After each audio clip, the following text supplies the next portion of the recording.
আসসালামু আলাইকুম। রাঙ্গাবালির ছেলে হইয়া রাঙ্গাবালির মন জয় করতে পারলাম না।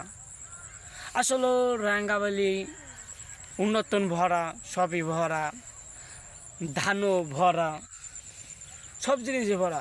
রাঙ্গাবালি মানুষ একটাই কষ্ট, রাঙ্গাবালি একটা ব্রিজ নাই, একটা উন্নতন নাই, ওদিকে একটা উন্নতন একটা ব্রিজ নেই, মানে একটা উন্নতন নাই।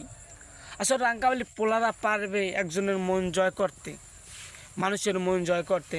আসলে রাঙ্গাবালির পোলাপান সবার লাগে হাস্যা হাস্যা কথা কয়, কেউ মুখ বেজার করে কথা বলে না। আমি কি শুভ পারবো এই কোটি কোটি মানুষের মন জয় করতে? কেলে মানুষের মন জয় করলে আমার একটা করে লাইক দেবে, এটা করে কমেন্ট করবে। আর শুভ কি পারবে এই উপজেলা এই পটুয়াখালীর মন জয় করতে? আমার কেউ সাপোর্ট তো করিয়া যান, আমি সবার সাপোর্ট করে দেই। আসলে আপনার মাঝে ভিডিও করতে পারলাম না, এরকম ভিডিও করতে পারি না। রাঙ্গাবালি সবটাই ভরা, ধানে ডাইলে সবটাই ভরা। আসসালামু আলাইকুম, রাঙ্গাবালির পোলা আমি।